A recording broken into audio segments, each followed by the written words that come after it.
Guten Abend, meine Damen und Herren. Gibt es Zufall, wollte es heute, dass Sie auf diesem Podium hier in Marbach drei Menschen erleben, die zu unterschiedlichen Zeiten alle in Hamburg und Umgebung aufgewachsen sind.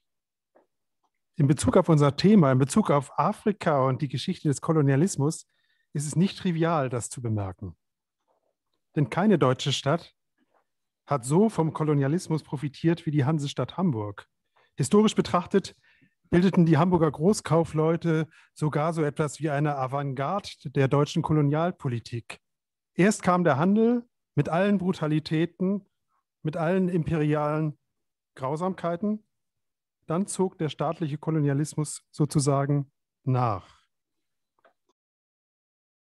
Und zu den Büchern, die die Verbrechen des Kolonialismus viel früher als die meisten anderen beschrieben haben, früher und ich möchte auch hinzufügen, eindrucksvoller, gehört ohne Frage Uwe Timms Morenga.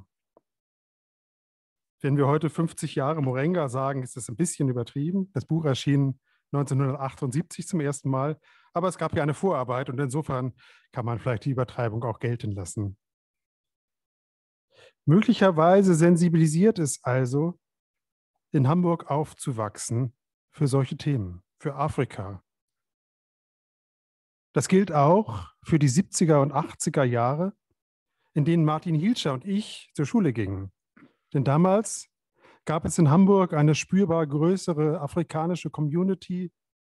Meist waren es politische Flüchtlinge, sehr viele aus Ghana, als in den anderen westdeutschen Metropolen. Martin Hilscher kommt also aus dem Norden. In Hamburg wurde er mit einer Arbeit über Wolfgang Köppen promoviert. 1992 damals haben wir beide uns tatsächlich flüchtig zum ersten Mal kennengelernt, wurde er Lektor des Luchtan Literaturverlags, dessen Archiv wir hier in Marbach hüten und der also ein ganz kurzes Zwischenspiel in Hamburg hatte an der Elbe. Martin Hilschers nächste Station war dann als Lektor der Kiepenheuer und Witsch Verlag. Und im Kiepenheuer und Witsch Verlag gehörte er nicht nur zu denjenigen, die zum Beispiel Christian Kracht entdeckten, sondern es begann auch meines Wissens dort seine Zusammenarbeit mit Uwe Timm.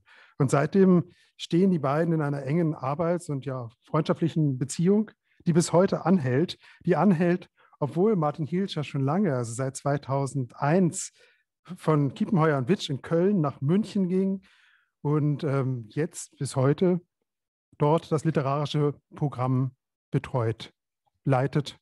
Im Grunde derjenige ist, dem wir es verdanken, dass der Beck Verlag ein starkes literarisches Programm tatsächlich hat. Denn vorher war es sehr, sehr in den Anfängen, bevor Martin Hilscher kam. Daneben, und das möchte ich noch kurz erwähnen, arbeitet Martin Hilscher auch immer wieder als Übersetzer. Er hat sehr früh schon Richard Ford, den wunderbaren Richard Ford, übersetzt. Und er hat auch mindestens ein Buch, oder waren es zwei Bücher von Nuruddin Farah übertragen. Ein Buch von Nuruddin Farah übertragen, der, ich glaube, in der zweiten Folge unserer Reihe hier unser Gast war. Das heißt auch Deutsch Bruder, Zwilling. Heute haben wir Martin Hilscher natürlich eingeladen, weil er zumindest nach meinem Kenntnisstand vielleicht derjenige ist, dem das Lebenswerk von Uwe Timm am vertrautesten ist. Er sitzt an einer Biografie, ich glaube, das kann man verraten. Es gibt auch schon ein biografisches Buch über ihn. Und heute geht es eben schließlich um eines der für mich wichtigsten Bücher von Uwe Timm. Richtig berühmt ist Uwe Timm, das kann man ja noch kurz sagen, für das Publikum natürlich geworden durch Bücher, die eigentlich, sage ich mal, eher seine Nebenwerke sind. Also der große Erfolg von der Entdeckung der Currywurst und das mitreißende Kinderbuch Rennschwein Rudi Rüssel. Das sind die Bücher, die, denke ich, großes Publikum erreicht haben. Aber sie sind eigentlich vor dem Hintergrund der großen Romane, denken wir an Roth oder denken wir an Ikarien oder denken wir eben an Morenga oder das Debüt, da steht es, heißer Sommer passt zu der Wärme hier in Marbach. Sie sind eigentlich eher Nebenwerke. Wenden wir uns also einem der Hauptwerke zu, eben Morenga, 1978 erstmals veröffentlicht. Es gibt eine Neuausgabe, die erschien zu Uwe Timms 80. Geburtstag, das ist noch nicht lange her, mit einem Nachwort von dem berühmten, inzwischen sehr bekannten, populären Politiker Robert Habeck. Auch Robert Habeck hat in Hamburg studiert. Das sind alles keine Zufälle, aber Martin, wie ist es dir gegangen, als du dieses Buch jetzt wieder gelesen hast, nach vielen Jahren? Ja, vielen Dank, Jan, auch für die Einführung. Also es ist mir tatsächlich so gegangen, dass ich es nochmal ganz neu für mich entdeckt habe und auch so wie, ehrlich gesagt, ich habe jetzt, glaube ich, Heißer Sommer, hier steht tatsächlich die Erstausgabe von 1974. Ich habe es, glaube ich, 3-mal gelesen. Also jedes Mal so das Gefühl, wie frisch die Bücher geblieben sind, wie frisch, wie zeitnah, wie aktuell. Man muss vielleicht einmal ganz kurz sagen, dass, was jetzt die Gegenwartspolitik anbelangt, wir ja gerade erlebt haben, dass sich die Bundesrepublik mit Namibia, was sozusagen den Völkermord an den Nama und Herero anbelangt, geeinigt hat, sozusagen. Also einerseits hat Deutschland sozusagen anerkannt, dass es sich um einen Völkermord gehandelt hat. Und zweitens sind quasi Zahlungen und so weiter, Projekte in der Zukunft im Umfang von über 1 Milliarde Euro sind vereinbart worden. Also es gibt tatsächlich auch einen ganz aktuellen Zusammenhang, einen Hintergrund für das Thema Morenga. Aber wie gesagt, beim Wiederlesen habe ich wieder gestaunt, wie reflektiert, wie differenziert, wie reich dieses Buch ist und dass es eigentlich tatsächlich ganz viele Fragestellungen, Diskurse aufgreift, die wir gerade wieder diskutieren. Also das ist ganz bemerkenswert. Ähm, Man muss ja dazu sagen, dass das sicherlich der erste ernstzunehmende postkoloniale Roman der deutschen Nachkriegsliteratur ist, den es überhaupt gibt. 1978 erschienen, du hast es gesagt. Und zwar in dieser Edition. Das war die sogenannte Autorenedition. Das war damals ein, man muss sagen, linkes Projekt innerhalb des Bertelsmann-Konzerns, also eigentlich eine selbstbestimmte Edition, literarische Edition, ein Verlag von Autoren für Autoren. Also die Autoren waren nicht nur die Objekte sozusagen der Veröffentlichung, sondern sie waren selber wiederum die Verleger und haben sich auch wechselseitig lektoriert. Das Projekt, man ahnt es, hat nur eine gewisse Zeit lang gehalten. Dann gab es natürlich irgendwann gerade nun erst recht innerhalb des Bertelsmann-Konzerns natürlich politische Verwerfungen, die sich damals an einem Roman von Peter Otto Chodkiewicz festgemacht haben. Die Herren des Morgengrauens hieß der. Und die Autorenedition ist dann zum Athenäum Verlag noch gekommen für eine Weile und dann tatsächlich eingestellt worden. Aber es war selber auch ein sehr interessantes Projekt. Und eben dort ist der Debütroman von Uwe Timm erschienen und eben 4 Jahre später Morenga. Und die Frage ist natürlich jetzt, Uwe, also Heißer Sommer, wissen Sie vielleicht, das ist auch der, sagen wir mal, geradezu schon kanonische Roman der deutschen Studentenbewegung. Oder sagen wir mal so überhaupt der 67er, 68er Bewegung, was ja eine, zumindest in den westlichen Ländern, globale Bewegung war. Morenga sieht erstmal nach was ganz anderem aus. Nicht? Hier haben wir hier die Studenten in München, Bamberg, Hamburg vor allen Dingen, Hauptfigur Ulrich Krause, ein klassischer Entwicklungsroman. Dann kommt Morenga und um es mal vorausgreifend zu sagen, es ist eine Mischung aus auch Entwicklungsroman, dokumentarischer Roman und magischer Realismus, sieht erstmal nach was völlig anderem aus. Wie bist du darauf gekommen? Was hat dich dazu gebracht, nach dem auch durchaus erfolgreichen Heißer Sommer jetzt nicht gleich den nächsten aktuellen, sagen wir mal, Gesellschaftsroman nachzuschieben, der auch direkt sagen wir mal, auf die deutsche Wirklichkeit der Gegenwart Bezug genommen hätte, was man vielleicht auch so ein bisschen von dir erwartet hat, sondern warum kommt dann ein Roman, der Anfang des 20. Jahrhunderts in Deutsch-Südwestafrika spielt und einen Oberveterinär, Johannes Gottschalk, als Hauptfigur hat und erstmal kaum etwas mit Heißer Sommer zu tun zu haben scheint? Ja, also erstmal herzlichen Dank für die Einführung und Dank, Martin, auch für seine Einordnung der beiden Romane, Heißer Sommer und Morenga. Und tatsächlich ist, wenn man so will, der Heiße Sommer ein Vorläufer von Morenga. Einmal, weil er auch in einer Montagetechnik geschrieben ist, aber erzählerisch. Aber hinzu kommt eine Szene, die beschrieben wird und die ich als Zuschauer erlebt habe, 1967.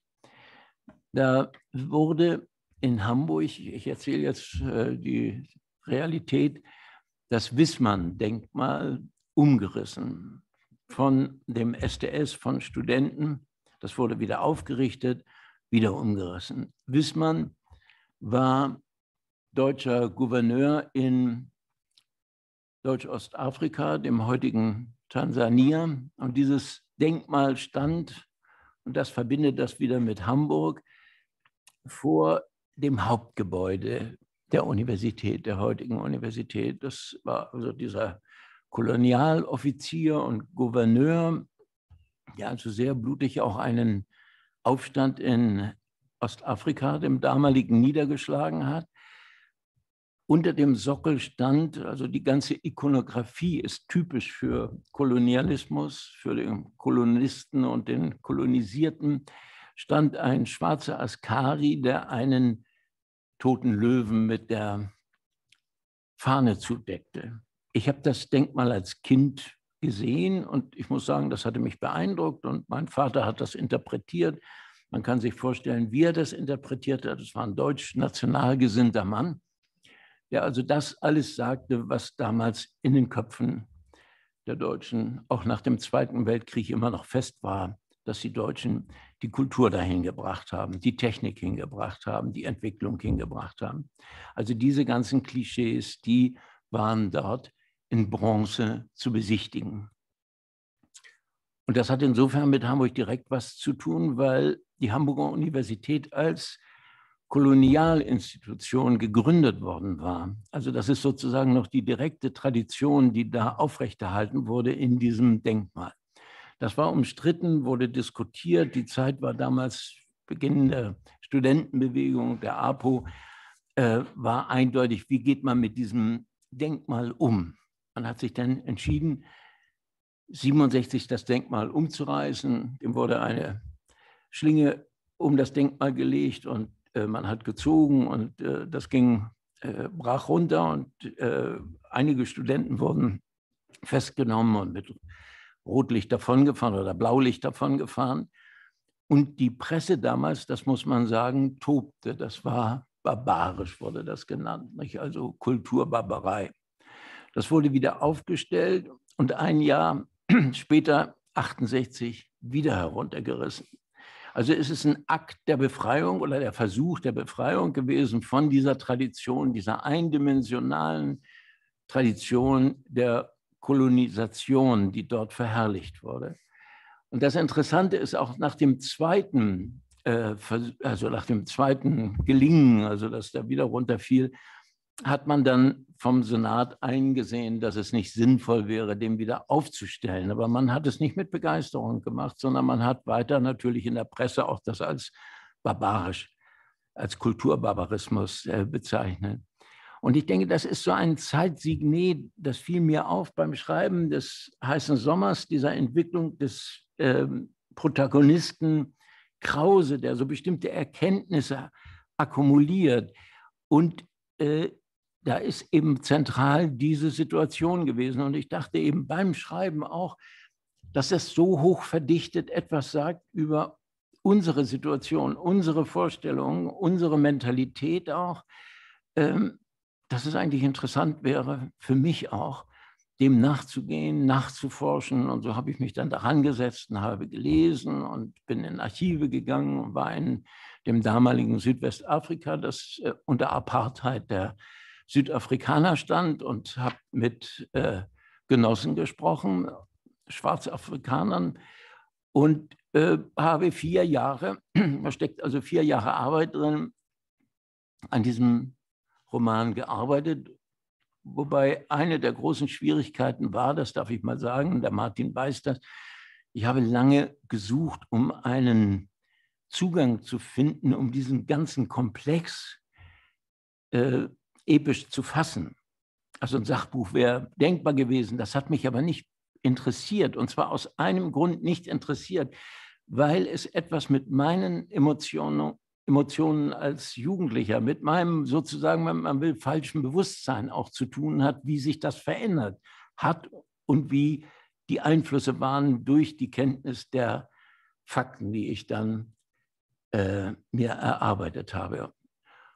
Und das darf ich vielleicht auch noch sagen, mir war von vornherein klar, dass ich nicht aus der Perspektive eines Afrikaners dieses Buch schreiben würde und auch nicht versuchen wollte, in eine dieser Figuren hineinzugehen, weil mir das wie eine zweite Kolonisation erschien, also jetzt auch noch darüber zu bestimmen, was die fühlen, was die denken und in welche Richtung sie so ihre Interessen haben müssten, wenn man das beschreibt. Also es ist ganz strikt aus der Perspektive der Kolonisatoren geschrieben. Und ich will vielleicht gleich am Anfang auch mal sagen, damit ich das am Schluss nicht vergesse, wir haben gerade im Zug dann noch drüber gesprochen, dass es mein Wunsch wäre, dass zu diesem Roman Morenga ein zweiter Roman käme von einem Nama, Bondelswart zum Beispiel, der in seiner Sprache in Nama über diesen Guerillero, über diesen bedeutenden Mann Morenga oder Marengo, 2 Namen, schriebe. Also wenn man die zusammenstellen könnte, wäre das gut. Und wenn man das erreichen könnte von Seiten der Bundesrepublik, dass man zum Beispiel ein Stipendium ausschreibt, um jemanden zu ermutigen, das ist ja auch eine lange Arbeit für den, aus seiner Perspektive darüber zu schreiben, dann wäre das wirklich gelungen. Und man müsste beide Bücher zusammenstellen. Vielleicht sagst du noch etwas dazu. Du hast das erwähnt, also dass sozusagen dein Interesse an diesem ganzen Stoff, deutsche Kolonien in Afrika, auch was mit deiner Kindheit und Jugend zu tun hat. Auch die ganze Frage nach dem sozusagen falschen Bewusstsein, also den Vorstellungen, die man hatte, wenn man dort hinkam, was das genau für einen Hintergrund hat sozusagen in deiner Biografie. Also wie bist du sozusagen mit diesem ganzen Raum Afrika eigentlich konfrontiert worden als Kind, als Jugendlicher? Ja, ich sagte ja schon, mein Vater, der war Soldat und hatte Kameraden und da waren auch welche darunter, die alt waren und die noch in den Schutzgebieten, so hießen die, gedient hatten als Schutztruppler. Und ich habe als Kind diesen Erzählungen gelauscht. Ich habe zugehört und das Eigentümliche war, dass das nicht nur dieses fremde, exotische auf mich also die sogenannten wilden Tiere, die ja, wenn man genau hinsieht, gar nicht wild sind, sondern dass es etwas war, was eine Erzählung war, die für das Kind überraschend positiv war, was die Älteren negativ erzählten. Also beispielsweise von den Namas, also das ist prägend, wurde immer gesagt, die seien faul, wurde gesagt, die prügeln die Kinder nicht, wurde gesagt, die sorgen nicht dafür, dass die ordentlich arbeiten, was zu Ende machen, wurde gesagt, die gehen nicht zur Schule. Und dieser ganze Bereich erscheint ja, wenn man unter diesem Zwang der Sozialisation als Kind auch leidet, und das tut man, das bleibt gar nicht aus, auch der Rechtschreibzwang ist Zwang, erschien mir wie eine andere, auch gar nicht so fürchterliche, sondern eine zumindest staunenswerte Welt, also durchaus positiv besetzt. Ich konnte das also gar nicht verstehen, wie die wiederum, diese alten Kameraden, diese Schutztruppler, dann so verächtlich über die redeten. Also da ist sehr früh, denke ich mal, so ein Interesse gewachsen an einem anderen Leben, an anderen Möglichkeiten, miteinander umzugehen, andere Möglichkeiten auch, sich zu entwickeln. Und so etwas wie, als ich dann recherchierte und auch dorthin fuhr und mich auch mit Ethnologen unterhielt, und ich hatte einen sehr guten Freund, der Ethnologe war,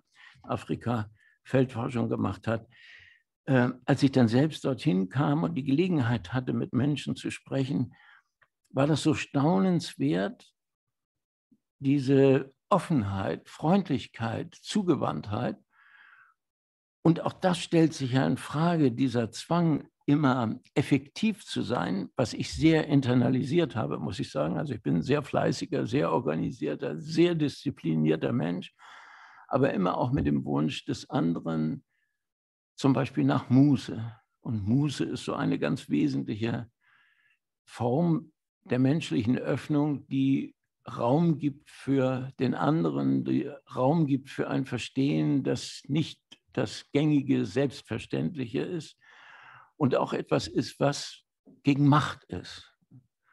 Also mit Muße kann man keine Macht ausüben, würde ich jetzt einfach mal behaupten. Und das ist so ein Aspekt, der sehr fern ist. Auch das ganze Zeitverhältnis, unser Zeitverhältnis, das immer so aufs Finale ausgerichtet, aufs Fertigwerden, auf die Effektivität, kann ganz anders gedacht werden. Also in diesem Bereich habe ich mich bewegt und bin dann eben auch auf diese ganzen Dokumente gekommen und diese Fürchterlichkeiten und die Brutalität und die Selbstverständlichkeit. Und die entscheidende Frage war, wie kommt es, dass man andere Menschen, die anders aussehen, für so hassenswert, verächtlich hält, dass man sie erniedrigt oder gar tötet. Und das ist wirklich eine Frage, wie kann das sein, dass Empathie, Mitleid, Zugewandtheit ausgehebelt wird. Kurzum, das, was Rassismus ausmacht. Ja, das kann man vielleicht einmal kurz aufgreifen. Also man kann ja wirklich sagen, dass das 20. Jahrhundert sozusagen das Jahrhundert der exzessiven, organisierten, kollektiven Gewalt ist. Also auf der einen Seite durch die beiden Weltkriege und auf der anderen Seite durch die Genozide.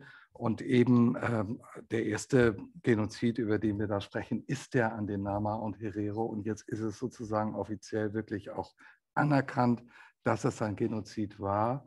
Und dein ganzes Werk eigentlich, also man muss vielleicht noch ein Buch erwähnen, was auch sehr viel Leserinnen und Leser gefunden hat, nämlich am Beispiel meines Bruders. Dein ganzes Werk behandelt tatsächlich diese Frage, die du eben schon genannt hast, also die Frage nach dem Empathieverzicht. Nicht? Also wie kommt es zustande? Welche Mechanismen sind es eigentlich, die nicht nur das Erschrecken, das, sagen wir mal, Denunzieren des anderen bewirken, also der andere und das andere als etwas Negatives, Abzuwertendes, von sich zu weisendes, Erschreckendes, nicht Duldbares, sondern dass es vernichtet werden muss. Nicht? Und das eine ist, wie kommt dieser Impuls zustande und die Erbarmungslosigkeit, nicht? In der vollstreckt wird. Und das muss man in der Tat sagen, also das ist ein Thema, das zieht sich wirklich vielleicht tatsächlich explizit beginnend mit Morenga durch dein ganzes Werk bis in die letzten Bücher, bis in die Karien und andere Texte hinein. Das sollte man nochmal Aber bleiben wir doch bei Morenga und das sind ja auch Fragen, die deine Hauptfigur, diesen Tierarzt Gottschalk, umtreiben. Und wollen wir kurz etwas hören daraus? Ja. Oder magst du kurz etwas lesen? Ich lese ein Stück. Also das ist eine jetzt aus der erzählenden, fiktiven Ebene. Ne?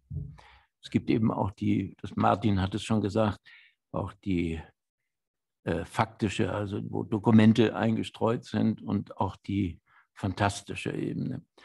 Also die Ebene 1904, 1900 bis 7. Während des Gefechts waren auch 2 Gefangene gemacht worden, zierliche Wesen mit bräunlicher Hautfarbe. Den beiden Männern hatte man Hände und Füße mit Stricken gebunden, und zwar so, dass sie nur in kleinen Trippelschritten oder aber in Sprüngen sich vorwärts bewegen konnten.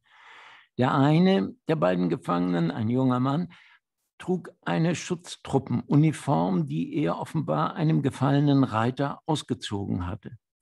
Auf der Brust war der von 2 Einschüssen zerfetzte Stoff dunkelbraun von getrocknetem Blut. Die viel zu langen Ärmel und Hosenbeine waren umgekrempelt. Der Mann war, abgesehen von der angeschwollenen linken Gesichtshälfte, unverletzt.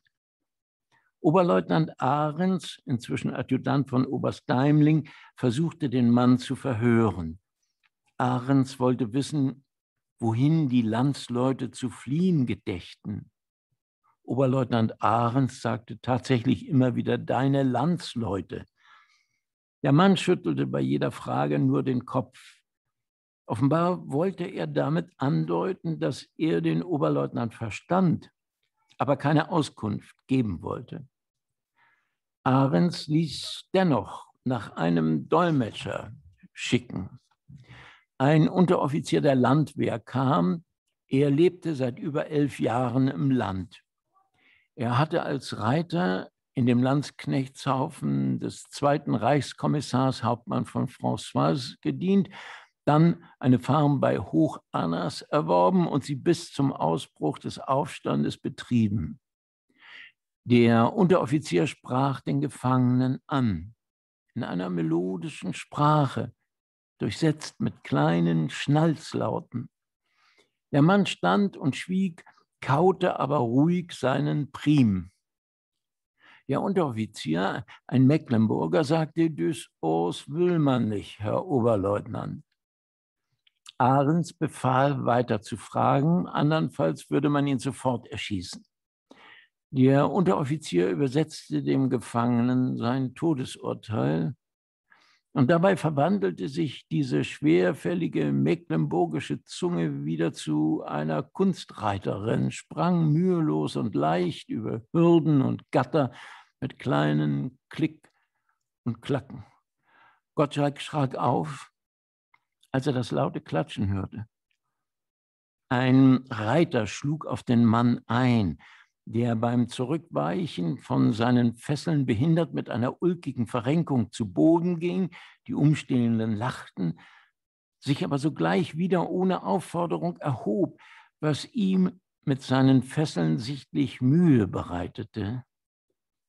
Warum bleibt er nicht einfach liegen, dachte Gottschalk. Als der Mann widerstand, schien ihm, als grinse er verächtlich. Aber das war nur die rechte Gesichtshälfte, die langsam anschwoll. Der Reiter, Verhörspezialist, genannt Old Shatterhand und früher vom Beruf Kellner, war nämlich Linkshänder. Da der Gefangene jetzt mit unbeweglichem Gesicht dastand, glaubte Gottschalk, der Mann habe seinen Kautabak unter der Wucht des Schlags verschluckt. Aber dann, nach einem Augenblick, mit einem immer schiefer werdenden Grinsen begann er wieder zu kauen. Hoffnungslos, sagte Oberleutnant Ahrens und befahl Leutnant von Schwanebach, den Mann erschießen zu lassen. Ergänzte dann aber seinen Befehl, als er sah, dass Schwanebach 6 Mann abkommandierte. Der Aufwand ist zu groß, lassen Sie ihn aus kurzer Distanz erschießen. Eine Patrone ist für den schon zu viel. Dabei kauend und grinsend stand der Mann vor dem Gewehr des Unteroffiziers, der kurz zuvor noch versucht hatte, ihn in Nama auszufragen. Der Unteroffizier hatte sich sofort freiwillig gemeldet. Der Mann stand einfach so in der weiten Landschaft, frei, wenn auch gefesselt. Das ist eigentlich gar keine Erschießung, dachte Gottschalk, der die Vorstellung hatte, dass jemand, der erschossen werden soll, an einem Pfahl oder wenigstens an einer Mauer stehen müsse. Leutnant Schwanebach befahl dem Unteroffizier, der schon angelegt hatte, das Gewehr wieder abzusetzen, denn der Mann, den zu erschießen man im Begriff war, trug immer noch eine deutsche Uniform. Was sollte man tun? Der Leutnant entschied, dass der Gefangene vor der Erschießung die Uniform auszuziehen habe, die, wenn auch inzwischen entweiht, dennoch der Rock des Kaisers blieb und darüber hinaus Eigentum des Heeres war.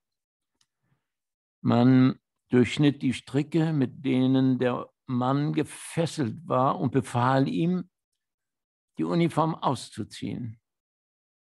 Der Mann stand jetzt nackt da, beständig das verquollene Grinsen im Gesicht und seinen Prim kauend. Gottschalk fragte sich, warum sich niemand über dieses gleichmütige Kauen erregte, das angesichts des angeschlagenen Gewehrs, des danebenstehenden Leutnants und all der anderen Neugierigen etwas Verächtliches hatte. Als der Rebell am Boden lag, befahl Schwanebach, der Oberveterinär solle prüfen, ob der Pavian tot sei. Gottschalk beugte sich über den Leichnam, aus dessen Mund wie ein roter Faden etwas Blut gelaufen war. Im anderen Mundwinkel war ein bräunliches Rinnsal. Offenbar hatte der Mann selbst, als ihn der Schuss ins Herz traf, seinen Prim nicht verschluckt. Gottschalk hatte gehen wollen, bevor man den Gefangenen erschoss. Aber der Leutnant hatte ihn wieder zurückgerufen und ihm befohlen zu bleiben, damit er ordnungsgemäß den Tod des Delinquenten feststellen könne. Er sei dafür nicht zuständig, hatte Gottschalk zunächst sagen wollen. Er sei schließlich Tierarzt, aber er blieb und schwieg, da er fürchtete, dass der Schwanebach hätte antworten können, eben darum. In dem Gesicht des Toten war noch immer dieses breite Grinsen. Einen Moment glaubte Gottschalk, der Mann stelle sich nur tot. Er schob behutsam das Augenlid hoch, eine braune Lidfalte, die diesem Gesicht den eigentümlich asiatischen Ausdruck gab. Die Pupille zeigte keinen Reflex. Ja, soweit diese eine Stelle aus dem vorderen Teil des Romans. Ja, eine der ungeheuerlichsten Szenen, ja, die einem wirklich aushebeln beim Lesen. Ist mir jetzt beim Wiederlesen noch stärker so gegangen als damals, vielleicht vor 25 Jahren als Student. Ja. Das ist jetzt einerseits eine fiktionalisierte Figur, aber die beruht natürlich auf Archivmaterial. Du hast vorhin so beiläufig gesagt, ich bin eben in Archiven gewesen, ich habe recherchiert. Was hieß es denn damals, dort zu recherchieren? Also ich frage das auch vor dem Hintergrund, dass wir hier ja sozusagen in einem Luxusarchiv sitzen. Hier ist alles professionell organisiert und man weiß ungefähr, was da ist und kann sich alles bestellen. Aber damals nach Afrika zu gehen und Archivrecherche zu machen, war sicher etwas anderes. Kannst du das ein bisschen mehr beschreiben, was das eigentlich war? Möglicherweise hast du ja auch Sachen gesehen damals, die man heute gar nicht mehr recherchieren könnte.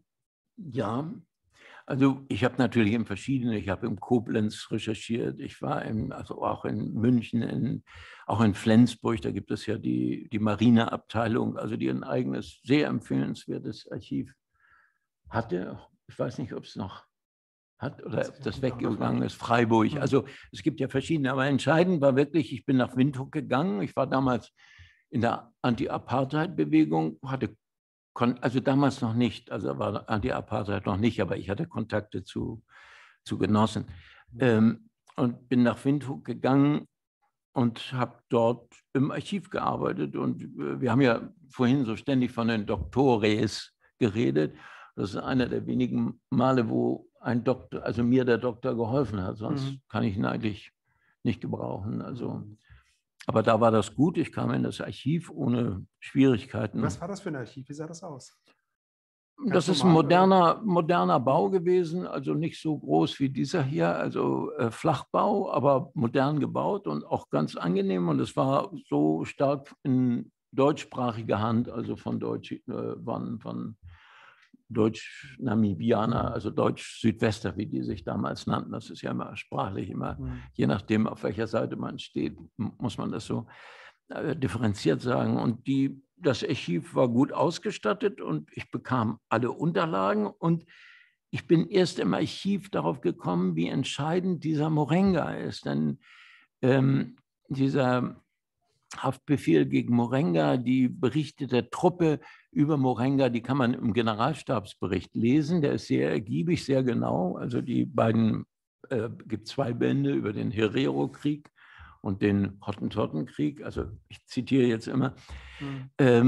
Und da tauchten plötzlich die Details auf, die sozusagen im Hintergrund waren, die also nicht in diesem Generalstabsberichten waren und die auch nicht nur in irgendwelchen Briefen, die ich auch gelesen habe, oder in Büchern, die es natürlich ohne Ende gibt. Kolonialbücher gibt es also bis 1945 in einem unglaublichen Ausmaß, danach auch noch, aber nicht mehr so stark.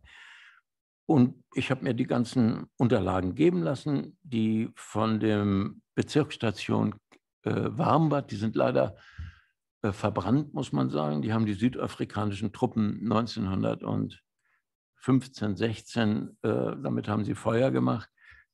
Aber sonst ist das ein sehr gutes Archiv, nicht? Das, glaube ich, inzwischen auch längst also dann nach Koblenz gegangen ist und aufgezeichnet wurde. Aber damals konnte man da arbeiten und das habe ich getan. Und ich habe auch Kontakt bekommen, erstens mit Menschen, die mir empfohlen wurden, also von Witbois, die ich über diese Genossen in München kennenlernte.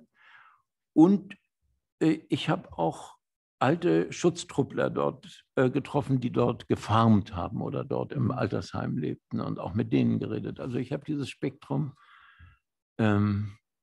kennengelernt, also persönlich auch, bin im Land gereist. Und es war genau die Zeit, als die Guerilla-Bewegung der SWAPO im Norden verstärkt tätig wurde. Und zum ersten Mal in Katatura wurde ein südafrikanischer Sergeant erschossen. Und man merkte die ungeheure Angst der Weißen. Dann war ich aber selbst auch weiß und mir stand ja nicht auf der Stirn, dass ich wünschte, auf der anderen Seite zu sein. Die Angst der Weißen, die sich darin zeigte, damals 1900, das war 76, dass sie über Waffen redeten, die sie hatten, selbstverständlich, und dass eine endlose Diskussion über Hunde gab. Ich weiß seitdem, Dobermänner sind besonders scharf auf Menschen anzusetzen. Also man würde sagen, eine völlig entmenschte Situation, aber bestimmt von einer großen Furcht mit dem Wissen, dass sie aus Unrecht da sitzen. Das ist die Ahnung natürlich bei diesen Menschen. Die wird verdrängt, aber sie ist da. Nicht? Also das ist da. Also ja, das war meine Recherchetätigkeit. Und war dir beim Recherchieren von Anfang an klar, welche Dimensionen dieser Genozid hat, auch dass es tatsächlich ein Genozid ist? Oder ist das auch erst dir selbst klarer geworden beim Recherchieren damals? Ich meine, seit den 90er Jahren steht das ja in den Geschichtsbüchern, aber das war ja...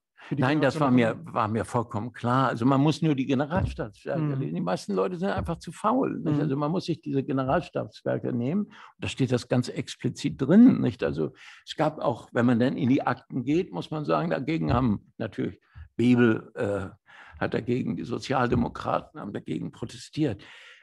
Aber es gab Proteste von Seiten der Missionare und es gab sogar innerhalb der Schutztruppe Offiziere, die aus christlichem Gewissen dagegen waren. Also Estorff ist zum Beispiel einer, der das Konzentrationslager der Deutschen auf den Haifischinseln aufgelöst hat, weil die einfach starben, die dort verbrachten Witbois und Bondelswarts, die einfach dieses Klima nicht gewöhnt waren. Also das war ganz klar. Und es gab aber immer, als das Buch erschien, da muss man auch sagen, also das hat mich nicht gekümmert, da wurde ich als Nestbeschmutzer bezeichnet. Das war damals im Bewusstsein, das muss man sich vor Augen halten, war das nicht klar, dass das ein Holocaust war, sondern da war immer noch die Vorstellung, und Lübcke reiste ja als Präsident nach Togo und Letto Vorbeck, der General von Ostafrika mit seinen Askari, lebte immer noch und wurde eingeladen auf Schulen und hielt Vorträge. Nein, das war einfach die Vorstellung da, dass die Deutschen die Kulturbringer waren, so wie ich das als Kind gehört habe. Nicht? Also die Krankenhäuser gebaut haben, Schulen gebaut haben, Eisenbahnen gebaut haben, also was Gutes getan haben. Das ist sozusagen die Mentalität gewesen, aber es ist überhaupt nicht da gewesen, dieses Bewusstsein, dass unter welchen Grausamkeiten, unter welchen Pressionen und enormen Repressionen diese Menschen dort gelebt, ausgebeutet und dann eben auch getötet wurden. Es gibt in dem Buch, das darf ich mal sagen, sind einfach reingeschnitten die Dokumente der Prügelstrafe. Es gibt eine Diskussion innerhalb der Kolonialverwaltung der Deutschen, wo Ärzte diskutiert haben, ist es besser mit dem mit dem Tauende zu prügeln oder mit der Nilpferdpeitsche. Und das immer unter dem Gesichtspunkt, dass die wirtschaftlich, wie sind die wirtschaftlich besser einzusetzen wieder? Wie lange sind die Verwundungen, dass sie nicht arbeiten können? Also das kann man nicht beschreiben, sondern da muss man nur die Dokumente zahlen, bis in die Sprache hinein. Das menschlich, also ich müsste ja, das hatte eben, ich habe vorhin einfach mal den Kolonialismus vor dem deutschen Kolonialismus aufgerufen. Aber diese Diskussionen, die waren natürlich auch schon mit Schimmelmann und im 18. Jahrhundert natürlich auch schon da. Ne? Genau solche Effizienzdiskussionen. Das hat in Deutschland eine lange Tradition. Ja, nicht nur in Deutschland, die ganzen europäischen auch in Deutschland. ohne Ende. Also ich meine, man muss sagen, der Holocaust im Kongo, im belgischen Kongo, das ist nie richtig aufgearbeitet worden. In Belgien, nicht? Also wo Tausende umgebracht wurden, denen sie auch teilweise, man macht das gar nicht erzählen, Hände abgehackt haben, wenn die nicht genug Kautschuk gebracht haben. Aber ich dachte, wir müssen uns mit dieser deutschen Mentalität auseinandersetzen und wohin das führt auch nicht. Und da gibt es eben diese Argumentation von der milderen, menschlicheren und doch pädagogisch nachhaltigeren Wirkung des Tauendes.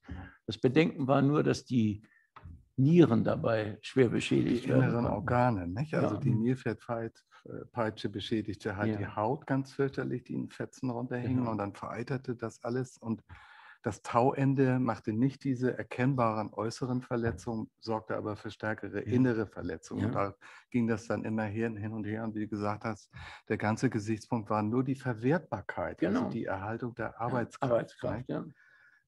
Aber nochmal zurückgefragt, also wenn man Heißer Sommer nochmal ansieht, das ist eben ein Bildungsroman und Ulrich Krause ist am Anfang eigentlich noch nicht politisiert. Und im Laufe dieses Romans wird er sozusagen politisiert und am Ende tritt er sozusagen den langen Marsch durch die Institutionen an, indem er Lehrer wird und auch einen ganz klaren politischen Bildungsplan verfolgt. Mit Johannes Gottschalk, dem Oberveterinär, hast du eigentlich wieder so eine Figur, die am Anfang eigentlich nicht explizit politisiert ist, sondern eher auch so aus einer Mischung aus Neugierde, ein bisschen romantische Vorstellungen auch nach Afrika geht.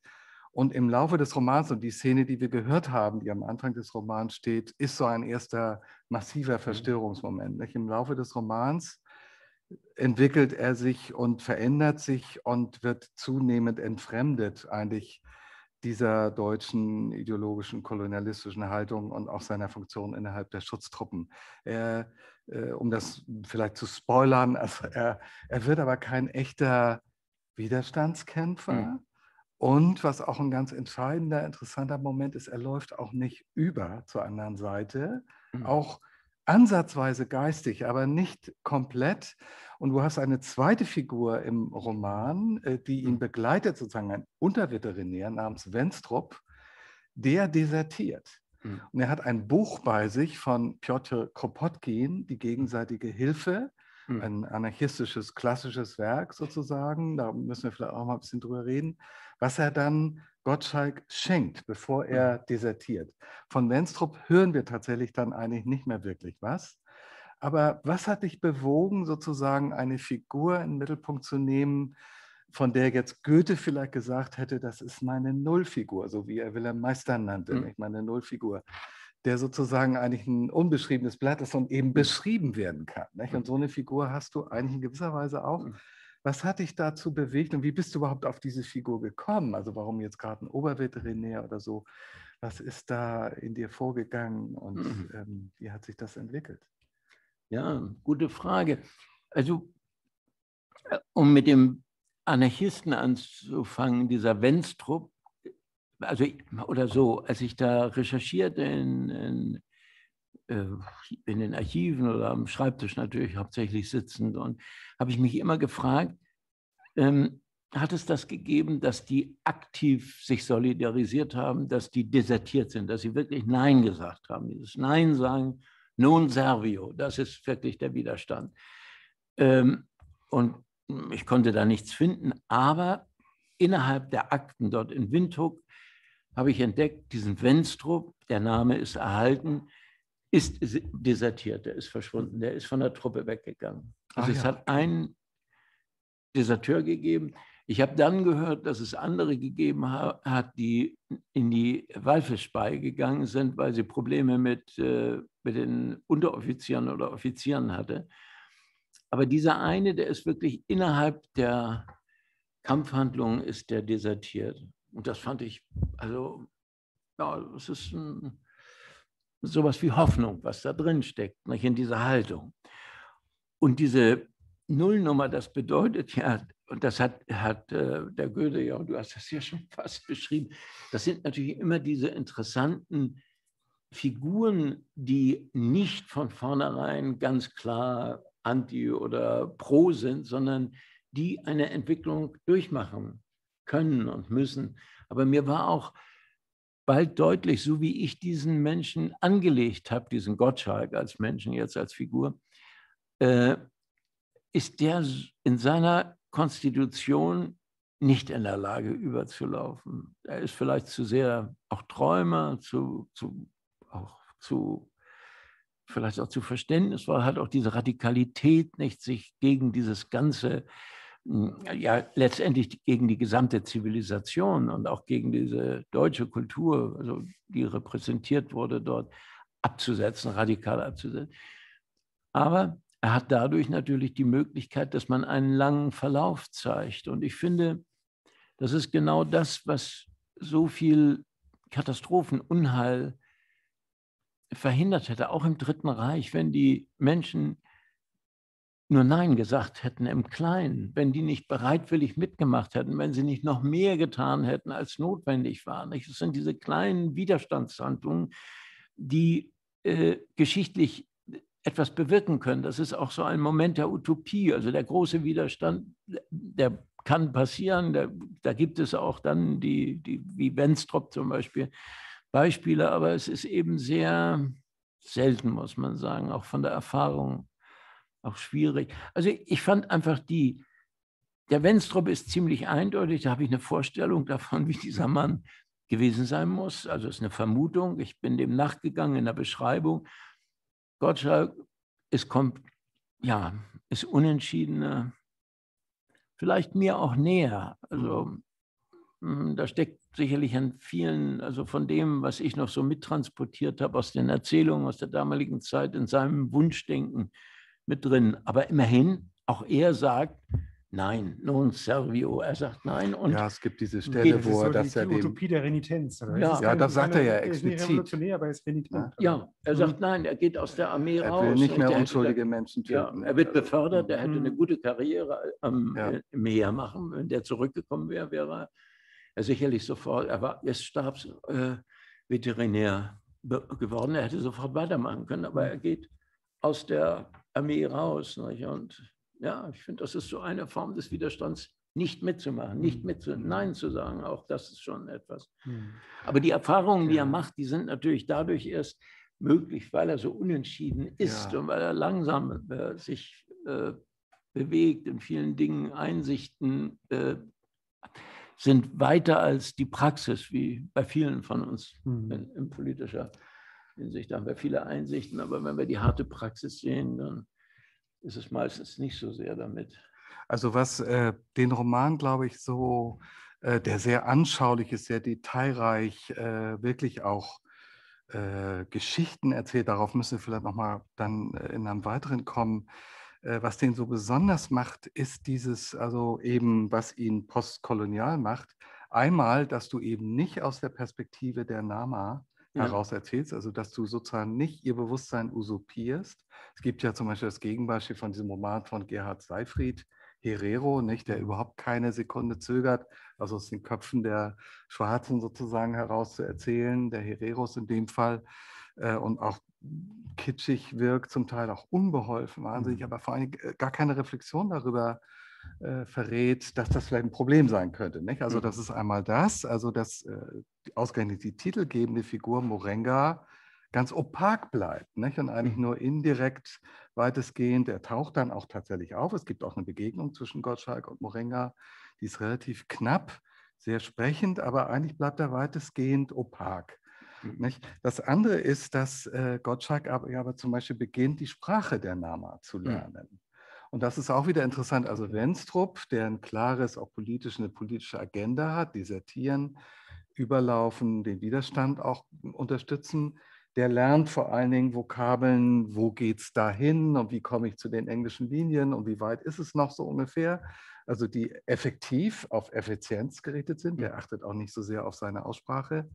Und Gottschalk hat ja eine ausgesprochen fast ästhetische Neigung zu dieser Sprache und will diese Klicklaute eben besonders richtig machen und lässt sich ganz absurde Sätze übersetzen, nicht? Also die gar keinen Sinn ergeben, höchstens einen poetischen, fast surrealen Sinn. Nicht?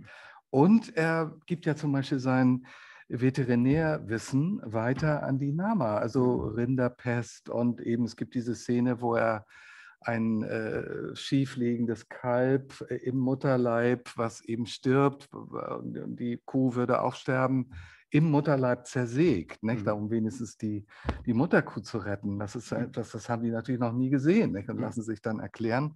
Und das Aberwitzigste ist, dass er ein künstliches Gebiss für Kühe entwickelt, weil wenn denen die Zähne ausfallen, dann verhungern die natürlich. Die Tiere sind an sich völlig gesund, total fit, nur die Zähne sind weg und die verhungern. Nicht? Und dann entwickelt er also ein künstliches Gebiss. Und das geistert, das ist schon ganz faszinierend, das geistert als Objekt durch den ganzen Roman bis zum Schluss und bleibt weitestgehend rätselhaft. Nicht? Die finden dann irgendwie so ein Stahlgestell und wissen überhaupt, denken, das ist ein Fruchtbarkeitsfetisch oder irgendwas. Sie wissen gar nicht, was damit gemeint ist. Das ist natürlich hoch originell. Man muss dazu auch noch sagen, der Roman, das hat ja Heißer Sommer auch, was man, glaube ich, am Anfang gar nicht gemerkt hat. Der Roman hat ausgesprochen komische Züge. Also wir denken jetzt immer so ein bisschen auch im Zusammenhang mit Genozid und so weiter, dass das eine rein hochtragische oder sehr trübe, finstere Geschichte ist eigentlich. Aber der hat hochgradig komische Aspekte, unterhaltsame, fantastische. Und auch die Nama selbst und auch Züge der Gottschalks, aber auch der anderen, haben ja auch eine Komik, sei es, dass sie so gewollt sind oder unfreiwillig komisch sind. Nicht? Also das nochmal zu erwähnen. Aber ich glaube, was ihn postkolonial macht, ist der Prozess innerhalb Gottschalks, der sich da abspielt, weil es innerhalb eigentlich sozusagen der Kolonisatoren oder der Herrschenden eigentlich um ihre Bewusstseinsveränderung geht und nicht primär um einen Handel. Und das war ja auch immer so ein Problem, glaube ich, innerhalb der Studentenbewegung, was sie zum Beispiel mit Adorno oder Horkheimer hatten, dass sie immer erwartet haben, also klare Handlungsanweisungen, jetzt muss aber die Tat und jetzt muss sofort was politisch geschehen. Und es war ja durchaus umstritten, inwieweit das andere nicht eigentlich nur schwach ist oder so. Nicht? Und du hast aber eine schwache Figur, wenn man so will, genommen. Hast du da eigentlich auch politischen Widerstand für gekriegt, jetzt von linker Seite, dass sie gesagt haben, das ist ja gar kein positiver Held und der trifft ja gar keine Entscheidung und am Ende schwebt er da am Ballon rum und der geht ja gar nicht zum Widerstand über. Also unter, sagen wir mal, Gesichtspunkten, also sozialistischer Realismus wäre das keine positive Figur. Also wie hat überhaupt damals zum Beispiel auch die Autorenedition auf dieses Projekt reagiert? Also als ich anfing, dieses Projekt, als ich sagte, ich würde gern darüber schreiben, haben die gesagt, du bist verrückt, das interessiert keinen. Also wirklich, da war unisono, war man der Meinung, das kann gar keinen interessieren. Also die Hottentotten, wie man das sagte damals, interessiert auch niemanden. Das ist so weit weg und da setzt du jetzt 4 Jahre, also das wussten die damals dann auch nicht, aber da setzt du eine wahnsinnige Arbeitszeit rein und keinen interessiert das. Und gut, zum Unglück gehört, dass als der Roman erschien, die Autorenedition wegen dieses politischen Falls von dem Kotjewitz gekündigt wurde. Es war Zensur, gibt es in der Bundesrepublik auch. Also der Kotjewitz schreibt in Herren des Morgengrauen, dass eine Figur träumt, Bader werde umgebracht von staatlicher Seite. Dieser Traum reichte aus, den ganzen Verlag zu kündigen.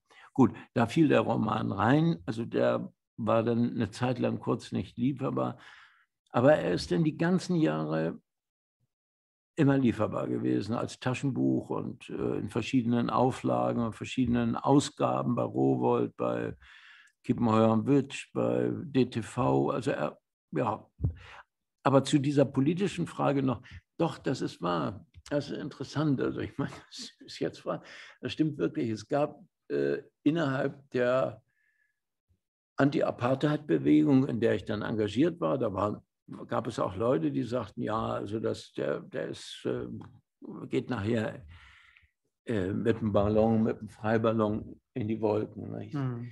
Und das hat die also nicht alle, aber einige, sagen wir mal, die sehr politisch dachten und vielleicht auch ein bisschen geradeaus guckten, politisch irritiert. Aber dieser Ballonaufstieg, der für mich so ganz wichtig ist, mal abgesehen, dass er sehr, finde ich, poetisch ist. Sehr schön geschrieben, wunderbar. Ja.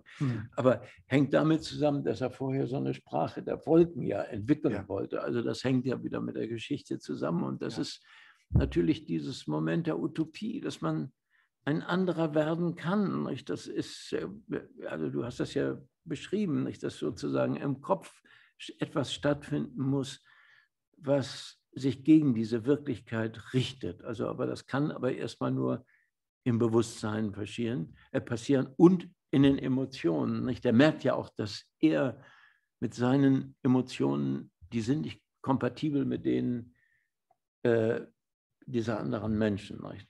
Und natürlich ist auch Humor, Witz oder sowas. Also es war auch für mich sehr ergreifend, wenn diese Menschen lachten dort die Namas. Nicht? Das war also ich wusste nicht warum, aber ich musste immer mitlachen. Es ist also so ein Ausbruch von Freundlichkeit und man versteht nicht, warum diese Menschen dann so missachtet werden, wenn man genau hinsieht und sieht, wie sie leben, wie sie zusammenleben, wie sie mit den Kindern umgehen. Und ja.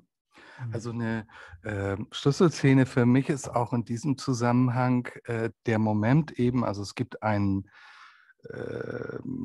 Attacke eigentlich der deutschen Schutztruppen wieder gegen Nama-Stellungen und dabei werden die deutschen Schutztruppen aber von den Nama sozusagen überrascht. Also die sind besser vorbereitet, als sie gedacht haben.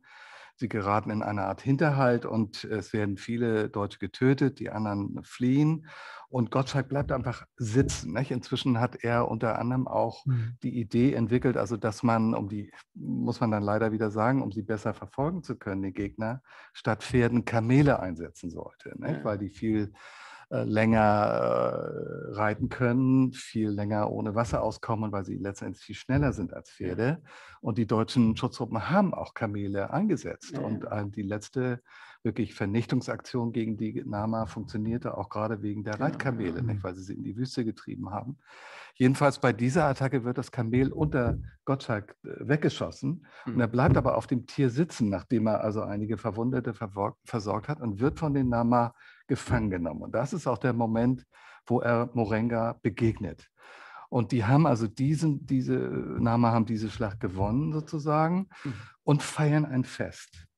Und es tanzen alle, Alt, Kinder, Morenga selbst, der einen Schuss in die Hüfte bekommen hat und starke Schmerzen hat. Gottschalk behandelt ihn noch und Morenga hat sichtlich Probleme, aber er kann tanzen. Also man muss an den alten Mandela denken. Ich weiß nicht, ob Sie die Bilder gesehen haben.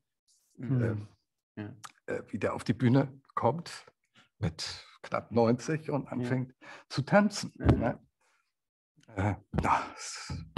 Aber jedenfalls in dem Moment kommt es über den Gottschalk und er fängt an mitzutanzen.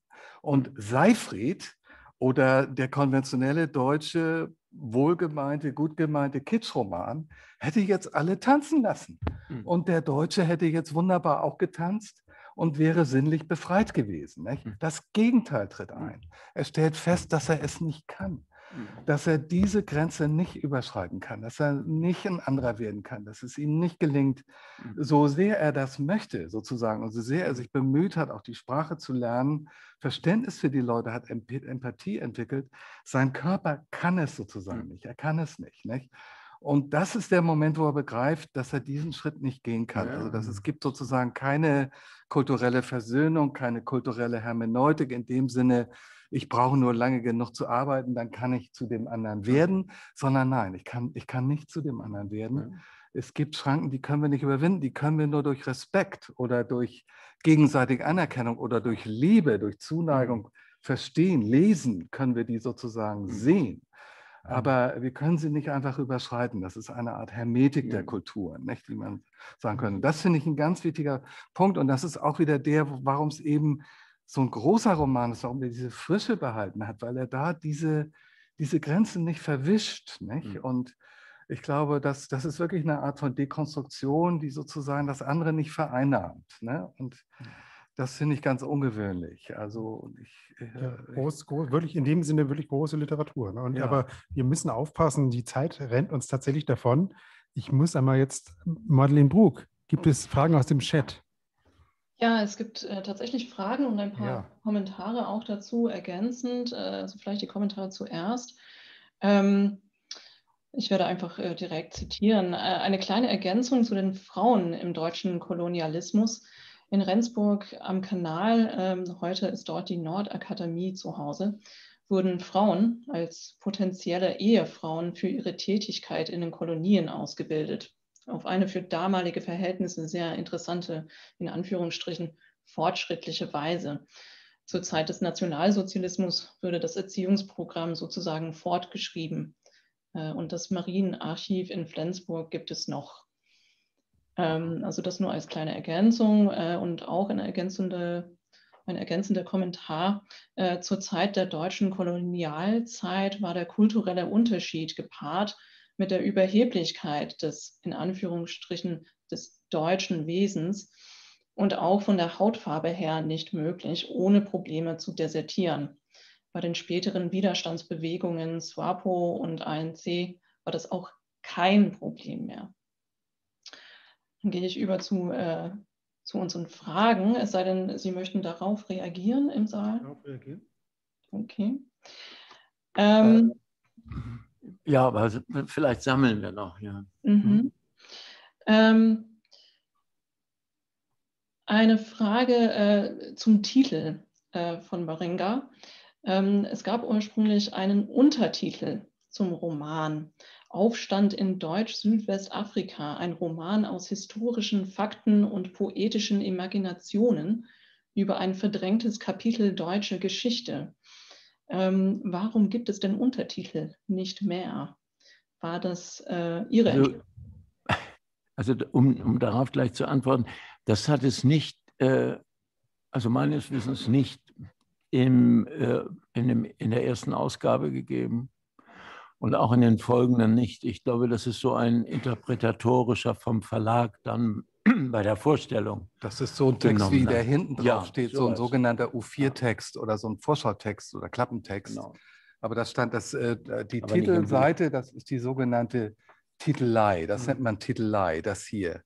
Und da steht eben das, was dann auch bibliografiert wird, also Titel und Gattungsbezeichnung. Und da stand das nicht. Nee. Da stand nur heißer Morenga-Roman. Genau. Roman. Ja.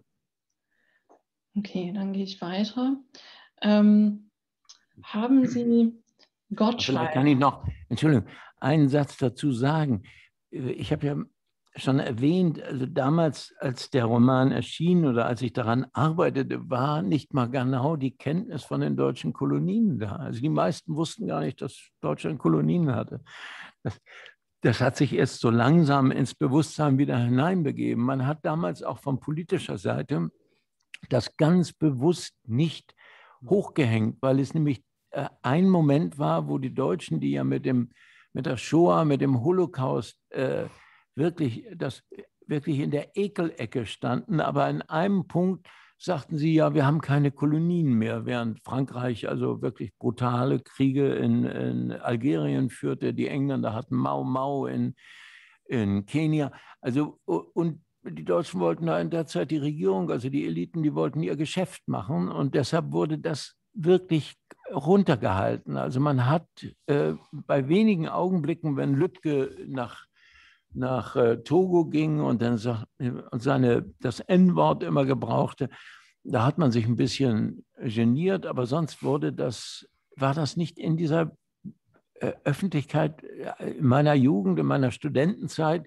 wie das heute selbstverständlich ist. Und das ist auch hoffnungsvoll, weil dieser Prozess der Emanzipation dieser Kenntnisse deutlich ablesbar ist und jetzt eben hinführte, was der Martin Hilscher schon sagte, dass jetzt Deutschland endlich bereit ist, das als Völkermord anzuerkennen und auch so etwas wie eine Geldzahlung zu machen als ja, man kann das gar nicht sagen, Ausgleich, Wiedergutmachung, trifft das alles nicht, die Katastrophe, die damit verbunden war. Vielen Dank. Hatten Sie eine reale historische Vorlage für die Figur von Gottschalk?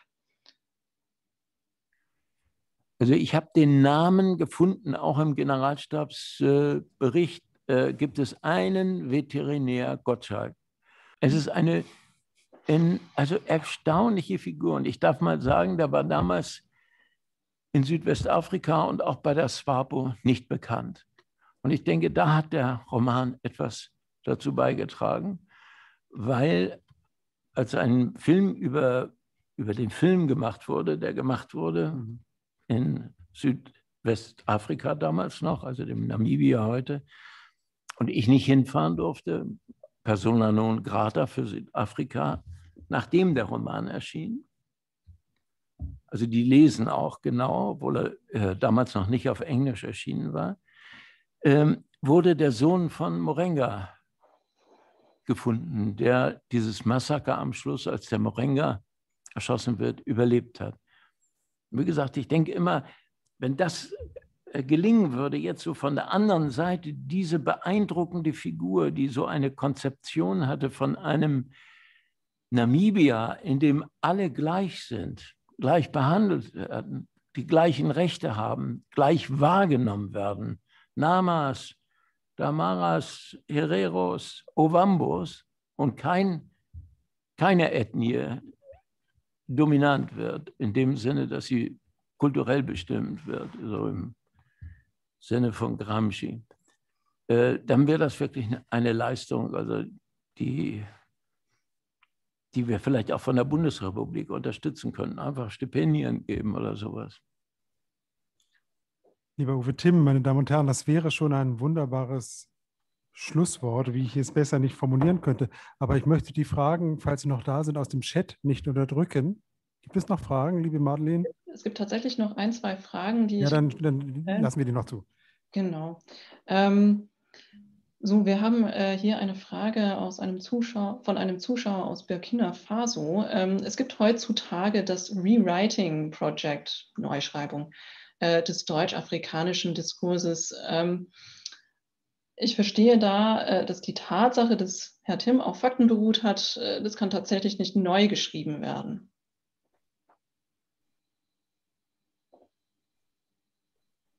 Also das ist jetzt die Frage an mich gerichtet, ob ich die Morenga neu schreiben könnte oder neu schreiben müsste. Ich denke, ja. Ich denke, der ist so, wie er ist, sonst hätte ich nicht veröffentlicht so wieder. Also dann würde ich sagen, darf nicht mehr. Nein, ich habe das ist ja eine neue Ausgabe, die ist angepasst an der neuen Rechtschreibordnung und ich habe da außer Kleinigkeiten mal, wo Missverständnisse hätten sein können, Winzigkeiten, nichts geändert. Mhm. Und eine letzte Frage, wie wird Morenga heute in Namibia wahrgenommen? Wie wird Morenga rezipiert?